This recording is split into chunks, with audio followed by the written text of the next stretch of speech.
Assalamualaikum warahmatullahi wabarakatuh. Waalaikumsalam warahmatullahi wabarakatuh. Di sini kami akan memaparkan materi tentang apa itu PKPU dan kapan saja digunakannya. Untuk di mata kuliahi oleh Hukum Peradilan Acara Niaga yang diampu oleh dosen Dr. Ahmad Muhammad Naji Samsudini, SA, SH, MH, MPD, CSE, CSL, CTMT. Sebelum mempresentasikan materi, terlebih dahulu perkenalkan, nama saya Nailul Muna dan saya Fatimatul Hulusia. Kami dari Prodi Hukum Ekonomi Syariah semester 4. Pembahasan yang pertama yaitu pendahuluan yang terdiri dari latar belakang. Nah, dalam perkembangan dunia, usaha, dan perekonomian, hubungan hukum antara debitur dan kreditur itu sering menimbulkan permasalahan, khususnya terkait ketidakmampuan debitur dalam memenuhi kewajiban pembayaran utang yang telah jatuh tempo dan dapat ditagih. Nah, kondisi tersebut itu dapat disebabkan oleh berbagai faktor seperti menurunnya kondisi ekonomi, kegagalan usaha, dan ketidakstabilan keuangan perusahaan. Nah, apabila ada permasalahan tersebut itu tidak segera diselesaikan, maka dapat menimbulkan kerugian bagi kedua belah pihak, baik debitur maupun kreditur. Nah, oleh karena itu diperlukan mekanisme hukum yang mampu memberikan perlindungan dan kepastian hukum dalam penyelesaian utang piutang. Nah, salah satu mekanisme hukum tersebut adalah penundaan kewajiban pembayaran utang atau PKPU, yaitu upaya hukum yang memberikan kesempatan kepada debitur untuk melakukan restrukturisasi atau penjadwalan ulang pembayaran utang agar kepailitan itu dapat dihindari. Yang kedua itu ada rumusan masalah. Nah, rumusan masalah itu apa yang dimaksud dengan penundaan kewajiban pembayaran utang atau PKPU. Yang kedua ada kapan PKPU digunakan dalam penyelesaian utang piutang. Dan yang ketiga ada bagaimana tujuan PKPU dalam hukum kepailitan Indonesia. Yang keempat, apa saja jenis-jenis PKPU. Yang kelima ada bagaimana karakteristik PKPU menurut hukum kepailitan Indonesia. Dan yang ketiga itu ada tujuan.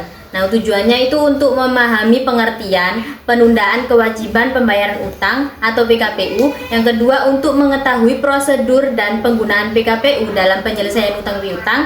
Yang ketiga itu untuk memahami tujuan PKPU bagi debitur dan kreditur. Yang keempat itu untuk mengetahui jenis dan karakteristik PKPU dalam hukum kepailitan Indonesia. Yang kelima itu untuk memahami peran PKPU dalam mencegah terjadinya kepailitan. Selanjutnya pengertian PKPU. Penundaan kewajiban pembayaran utang atau PKPU itu merupakan suatu mekanisme hukum yang diberikan kepada debitur yang tidak dapat atau memperkirakan tidak dapat melanjutkan pembayaran utangnya yang telah jatuh tempo dan dapat ditagih. Nah, melalui PKPU, debitur diberikan kesempatan untuk mengajukan rencana perdamaian, melakukan restrukturisasi utang, menawarkan pembayaran sebagian atau seluruh utang kepada kreditur. Nah, PKPU itu diatur dalam Undang-Undang Nomor 37 Tahun 2004 tentang kepailitan dan PKPU. Dalam praktiknya, PKPU itu menjadi sarana negosiasi antara debitur dan kreditur dengan bantuan pengadilan, hakim, pengawas, dan pengurus. Menurut Munir Fuadi, PKPU itu merupakan suatu masa yang diberikan oleh undang-undang melalui putusan hakim niaga agar debitur dan kreditur itu dapat memusyawarahkan cara penyelesaian pembayaran utang mereka. Selanjutnya dasar hukum PKPU. PKPU itu diatur dalam Undang-Undang Nomor 37 Tahun 2004 tentang kepailitan dan penundaan kewajiban pembayaran utang. Beberapa pasal penting dalam PKPU yaitu pasal 222 Undang-Undang Nomor 37 Tahun 2004 menjelaskan bahwa debitur yang memperkirakan itu tidak dapat melanjutkan pembayaran utangnya dapat mengajukan permohonan PKPU kepada pengadilan niaga. Yang kedua ada pasal 225 Undang-Undang Nomor 37 Tahun 2004 mengatur mengenai pemberian PKPU sementara oleh pengadilan. Yang ketiga, ada di pasal 228 ayat 6 yang menentukan bahwa PKPU tetap beserta perpanjangannya berlangsung paling lama 270 hari sejak putusan PKPU sementara diucapkan. Nah, yang terakhir itu ada di pasal 240 menjelaskan bahwa debitur masih dapat mengelola hartanya bersama pengurus selama proses PKPU itu berlangsung. Selanjutnya itu ada kapan PKPU digunakan. PKPU digunakan ketika debitur itu tidak bisa mampu untuk diperkirakan membayar utang yang telah jatuh tempo dan masih memiliki itikat baik untuk menyelesaikan kewajibannya dan ingin menghindari kepailitan. PKPU itu dapat diajukan apabila sebelumnya itu ada permohonan pailit dan setelahnya adanya permohonan pailit tetapi sebelum putusan pailit dijatuhkan. Nah, apabila permohonan PKPU dan pailit itu diajukan bersamaan, maka permohonan PKPU akan diperiksa terlebih dahulu oleh peradilan niaga. Hal tersebut itu menunjukkan bahwa PKPU diprioritaskan sebagai upaya perdamaian sebelum debitur dinyatakan pailit. Oke, pembahasan selanjutnya yaitu pihak yang dapat mengajukan PKPU.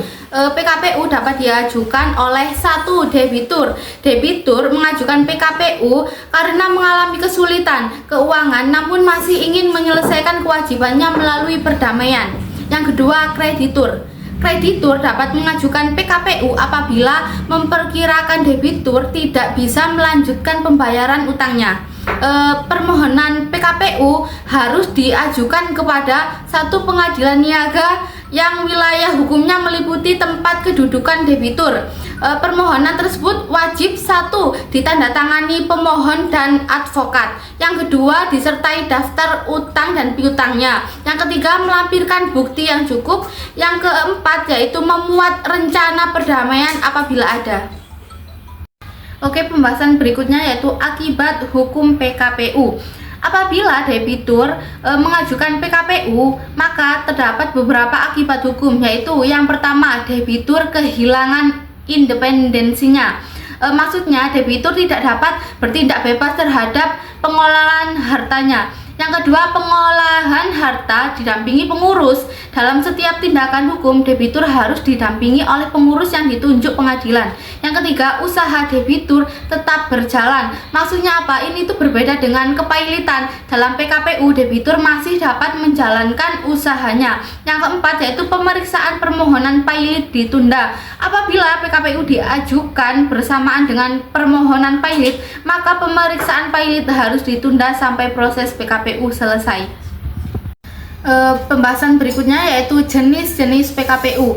Dalam hukum kepailitan Indonesia, PKPU itu terdiri atas dua jenis, yaitu satu, PKPU sementara. PKPU sementara ini tuh diberikan sebelum adanya keputusan mengenai PKPU tetap.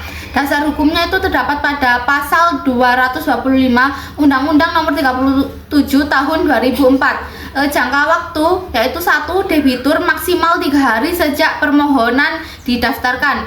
Untuk yang kreditur maksimal 20 hari sejak permohonan itu didaftarkan. Tujuan PKPU sementara yaitu memberikan waktu kepada debitur dan kreditur untuk melakukan perundingan perdamaian. Untuk yang PKPU tetap, ini tuh PKPU tetap diberikan apabila kreditur menyetujui kelanjutan proses perdamaian. Dasar hukumnya itu terdiri dari pasal 228 ayat 6 Undang-Undang Nomor 37 Tahun 2004. Untuk jangka waktu PKPU tetap ini tuh maksimal 270 hari sejak putusan PKPU sementara diucapkan. Dalam masa PKPU tetap, debitur dan kreditur itu tetap melakukan negosiasi. Yang kedua, kreditur itu memberikan suara terhadap rencana perdamaian. Yang ketiga, pengadilan mengawasi jalannya proses perdamaian. Dan apabila rencana perdamaian disetujui dan disahkan oleh pengadilan, maka debitur tidak jadi dipailitkan. Namun apabila perdamaian itu gagal, maka debitur dapat dinyatakan pailit. Untuk tujuan PKPU, tujuan utama PKPU itu secara normatif diantara lain yang pertama memberikan kesempatan restrukturisasi utang, di mana debitur itu diberikan kesempatan untuk memperbaiki kondisi keuangannya. Yang kedua, mencegah kepailitan. PKPU ini tuh bertujuan untuk menghindari likuidasi harta debitur. Yang ketiga, melindungi kepentingan kreditur. Ini tuh maksudnya kreditur memperoleh kepastian pembayaran yang lebih terukur. Dan yang keempat yaitu menjamin kepastian hukum. Proses negosiasi dilakukan dalam pengawasan pengadilan niaga.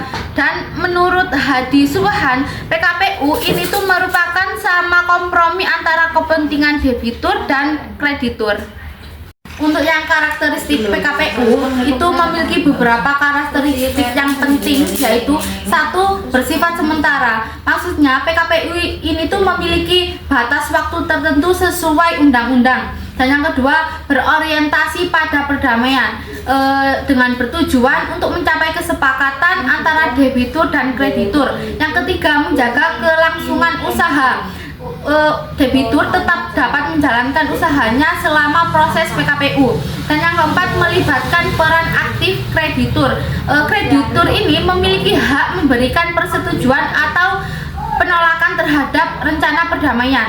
Dan yang kelima, mengutamakan win-win solution. Maksudnya PKPU ini tuh bertujuan memberikan keuntungan dan perlindungan hukum bagi kedua belah pihak. Dan pembahasan yang terakhir atau penutup yaitu kesimpulan, di mana penundaan kewajiban pembayaran utang atau PKPU merupakan mekanisme hukum yang diberikan kepada debitur yang mengalami kesulitan membayar utang, namun masih memiliki iktikat baik untuk menyelesaikan kewajibannya. PKPU diatur dalam Undang-Undang Nomor 37 Tahun 2004 tentang kepailitan dan PKPU. Melalui PKPU, debitur diberikan kesempatan untuk melakukan restrukturisasi utang dan mengajukan rencana perdamaian kepada kreditur. Dan PKPU ini tuh memiliki tujuan utama, yaitu satu, mencegah kepailitan, dua, melindungi kepentingan debitur dan kreditur, yang ketiga, menjaga stabilitas usaha, yang keempat yaitu memberikan kepastian hukum dalam menyelesaikan utang piutang. Sekian presentasi dari kami. Apakah ada ditanyakan dari audiens? Perkenalkan, nama saya Fatmawati. Di sini saya akan bertanya, apa fungsi pengurus dalam proses PKPU? Baik, terima kasih. Baik, di sini saya akan menjawab pertanyaan dari Mbak Fatmawati.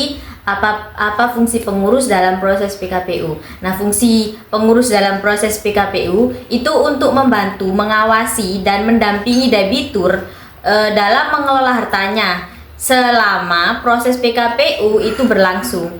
Pengurus itu juga bertugas untuk memastikan bahwa seluruh tindakan debitur itu dilakukan sesuai dengan ketentuan hukum dan tidak merugikan pihak kreditur. Terima kasih atas perhatiannya. Kurang lebihnya kami mohon maaf. Wassalamualaikum warahmatullahi wabarakatuh. Waalaikumsalam warahmatullahi wabarakatuh.